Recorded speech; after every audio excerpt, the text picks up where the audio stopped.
praticien spécialisé dans la prise en charge des patients handicapés ou en situation de handicap. Je travaille en particulier avec un centre qui s'appelle la FPI. Il y a un foyer et il y a aussi une masse, une femme.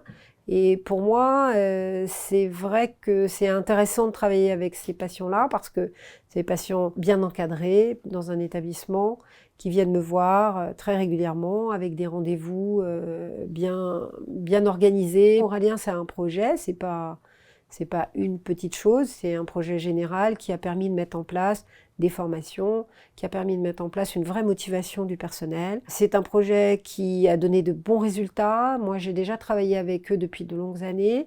Dans le foyer, vous avez des personnes qui sont censées être autonomes. Mais autonome, qu'est-ce que ça veut dire sur le plan de la santé bucco-dentaire?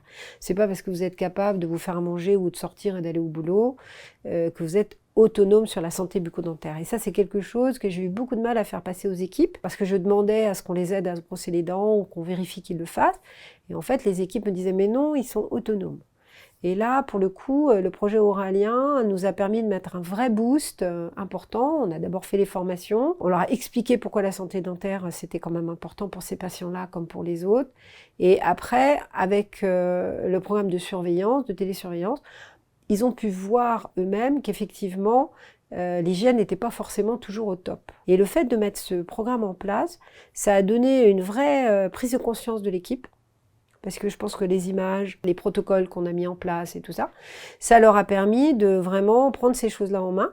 Et on a vu une bonne amélioration de cette hygiène bucco-dentaire. Pour moi, c'est très agréable de voir des patients qui viennent avec des dents quand même grosso modo brossées. Une équipe qui a envie d'écouter ce que j'ai à dire.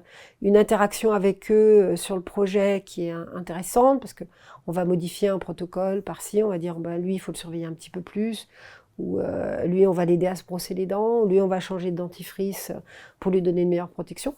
C'est quand même super intéressant. Et les observations qu'ils font grâce au programme Aurélien, elles sont tellement simples à mettre en place que finalement, ça n'a pas posé beaucoup de soucis. Au début, on s'est beaucoup inquiété, on s'est dit ça va être compliqué. Pas du tout, c'est un téléphone. Les gens, ils prennent ça très bien. Moi, j'ai vu une vraie différence. J'ai vu une vraie différence de prise en charge. Ça m'a apporté à moi en direct aussi, c'est que quand je vois les images, ça me permet de programmer mes rendez-vous. Je sais à peu près ce qui va m'arriver. Je sais qui vient et je sais ce qu'il a à peu près, si j'ai des extractions ou pas, si on doit arrêter un médicament, si on doit mettre une prémédication en place parce qu'on pense que le soin va être long. Bon, tout ça, c'est des indications quand même importantes dans mon organisation quotidienne. Puis mon assistante, elle sait ce qui va arriver. Voilà. Entre la motivation que ça a donné aux gens, la capacité de suivi que ça nous donne sur le long terme, parce que ça garde les images. Je peux aller voir la fiche, je peux mettre mes propres observations, je peux regarder les anciennes images.